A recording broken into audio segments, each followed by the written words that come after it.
Hi, Matt Stait here for the Festival of Martial Arts, and today I've got with me Adam Illidge. Hello, Adam. How are you, my friend? Oh, I'm very good. Thank you, Matt. Good to see you. Oh, great, my friend. Thank you for coming along. So we start these the same way, pretty much. What we like to do is just have a quick overview of who you are and the kind of things that you do, just for those people that may not have heard of you before. Yeah, absolutely. No problem. Um, Adam, obviously. Now probably entering 35-ish sort of years of 40 years of doing martial arts. Um, and basically our martial arts just revolves around cane, sticks, jiu-jitsu based stuff with the throws. We've been very fortunate to do quite a few different martial arts, so it's very holistic in its approach. And yeah, I'm kind of a small guy, so obviously, power's never really been much of a thing. So it's always been a case of trying to find something that works for small people, which is a bit of a niche, I guess. Okay, yeah, no, great. So do you run your own club? Yep, we've got a full-time venue here in Rugeley in the middle of Staffordshire.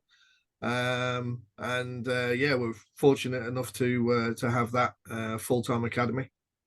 Oh, fantastic. Yeah. So you talked about a sort of an eclectic mix of martial arts, which Yeah, a lot of people sort of do the same these days, and it's understandable, and it's a great way to sort of pick bits over the years that suit you, not just within gaps in the systems, but also as we age, as we develop, as we want different things from our training. So it's great like that. Have you got is there a flavor to the kind of things that you do? So if you had to put a label on it for the sake of people wanting to sort of know, do you have a yeah. It's kind of involved into kind of like the modern combatives part without going down the name routes of kind of like Kapap or Krav Maga or something like that. It's very much a modern combatives. Okay, yeah. And so you mentioned weapons as well, Yep. and you said about sticks and things. So again, is that sort of Kali Screamer, Indonesian Yeah, kind of stuff, or? the Arnis has played a large part in where we go with it, along with the cane. The cane work was probably one of the first things I ever got into before I was really into martial arts. My mom used to love watching the Avengers. Okay, yeah. So yeah, the John Stead character with the umbrella and the sword cane stuff and whatever. Yeah, that was cool as a kid. No, absolutely. What still is now, if you're that way inclined. So Yeah, the cane stuff, is that does that have a system attached to it, or is that again just a bit eclectic and? yeah. We work a little bit with a couple of guys in America. So one of the systems we do is the RTD system. And that's realistic tactical defense stuff with the cane. So yeah, but they're pretty much on the same sort of line as the Cane Master stuff with Mark Shuey. Right. Okay. Yeah. So yeah, that's very very similar. Yeah. So there'll be again things like Batista and things that other people may have heard the name of a little bit more. Yeah, Very similar kind of trajectory, I suppose. absolutely. Yeah. And that's kind of what we'll be doing a little bit of cane work. We'll be doing some sticks, locking different bits and pieces with the different items and showing how both the cane and the sticks can work obviously against other weapons and unarmed stuff in under a UK base, if you will, rather than just taking the flavor of big machetes or whatever from Filipino stuff. Yeah, obviously there has been that type of thing in the UK, but showing a little bit more of the defensive stuff that would work. Obviously, cane can come into two things. If you're able-bodied and you're carrying your cane around, we'll also go through kind of like the self-defense aspect of the legalities of that type of thing as well. Because we've done obviously we've done BTECs in self defense, so we're self defense instructors under a BTEC ruling as well. So we've done all the law elements as well. Okay, yeah, an often forgotten portion of of good self-defense training, I have to say. So it's good to have that involved with it, because again, a lot of people make the leap, the assumption that here in the UK, especially, regardless of the reason why, if you use a weapon, you're instantly breaking the law, when actually that isn't necessarily the case. It's, reasonable, proportionate, necessary, justifiable, all that sort of thing that comes into play with that. So that's interesting, and it'll be interesting to hear your sort of take on that. So with regard to the unarmed stuff, then, so the hand stuff, if you like, again, is that from a particular system or organization, or Yeah, we've my kung fu background was Lao Gar. We had pretty much the Birmingham area. We were inundated with Lao Gar clubs through the 80s. Yes, before they transferred across to doing the Lao Gar kickboxing. So we did a lot of Lao Gar, and we had a couple of kung fu clubs, which we used to go to, Rugeley, Cannock, Stafford. We used to go to pretty much all of them. So that was good fun through the 80s. A couple of local karate guys that were good guys to train with as well. And then in the sort of like 90s, one of my piano students was an Aikido instructor with the West Midlands Aikido, and we trained with them for quite a while as well. So that's where I first picked up the I guess the jiu-jitsu base of moving into that later on.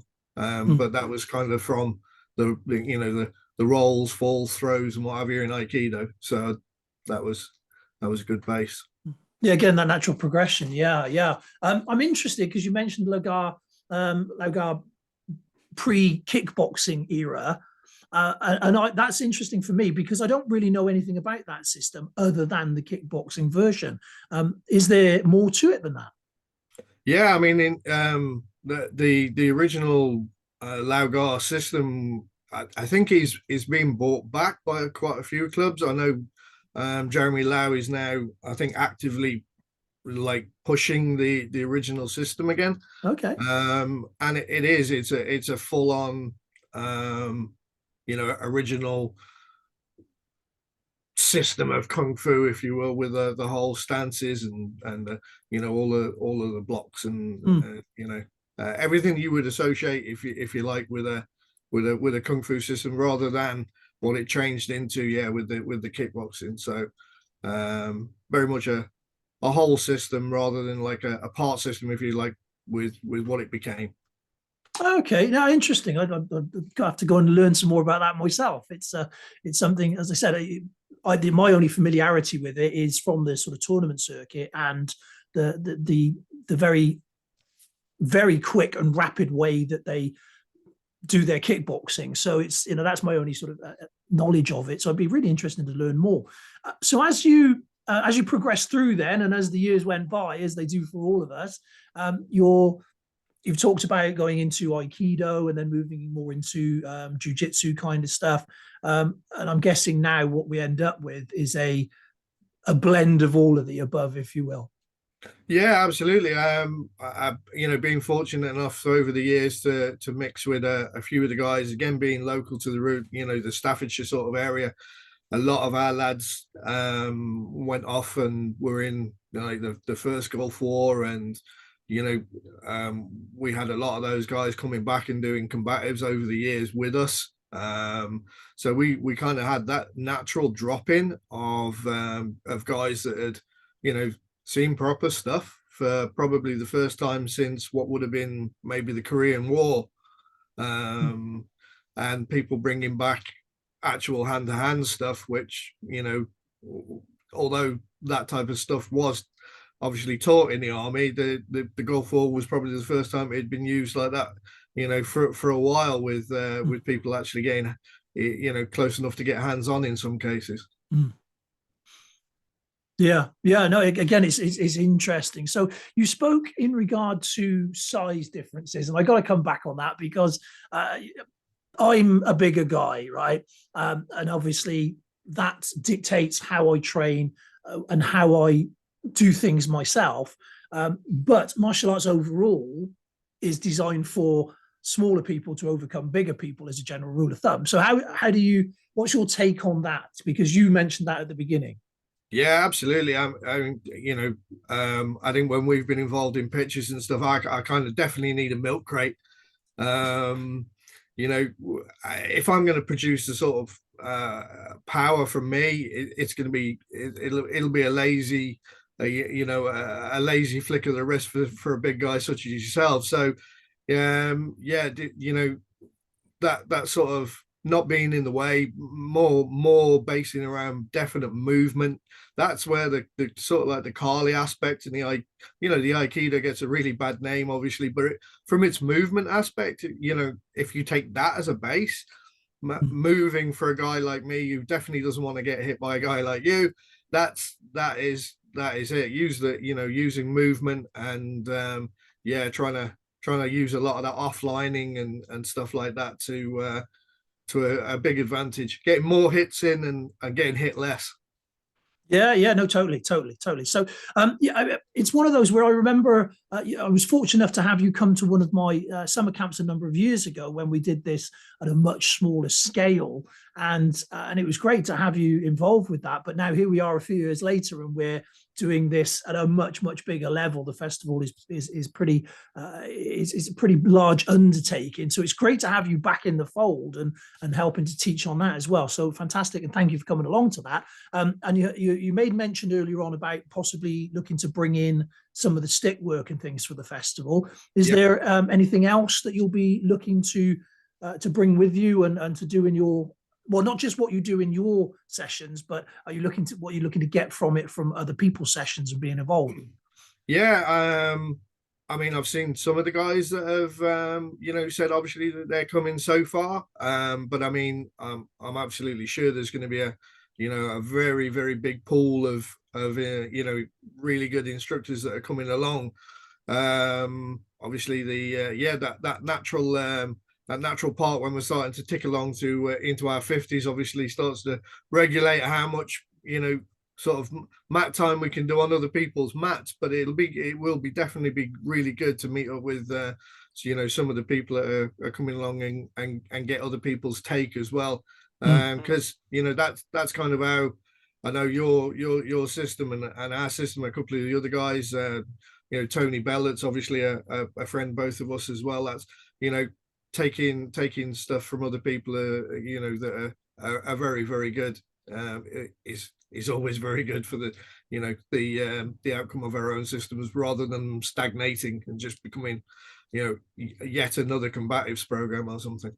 Yeah, no, absolutely. And again, it's one of the greatest things about the this kind of format isn't necessarily the physical time on the mats, although that's great. It's actually those conversations around the campfires, it's those conversations afterwards, it's those chats later on into the evening where real gold can be sort of dug out, and it's great to share those conversations. And that was one of the reasons for wanting to do this, because from the summer camps previously, those times, those moments were really, really valuable, and I'm hoping to be able to do that on a much bigger scale and take that with us. So those conversations are something I'm really looking forward to with yourself and other people as well. So before we wrap up then, my friend, is there a way that people can reach out to you if they want to get in touch before the festival itself? We're there on Facebook. You can look up obviously Adam Illidge. You can look us up that way, and I'll provide a link on your page and what have you to our Facebook page for our actual club as well and what have you, so people can get along on there as well.